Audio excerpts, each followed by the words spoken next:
ये हमारे डोडियाना का स्वास्थ्य केंद्र है, जो कि काफ़ी दिनों से मुख्य डॉक्टर की कमियां चल रहा है।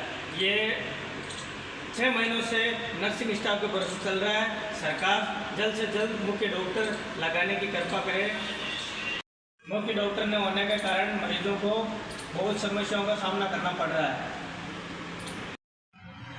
सरकार इस ओर जल्द से जल्द ध्यान दें।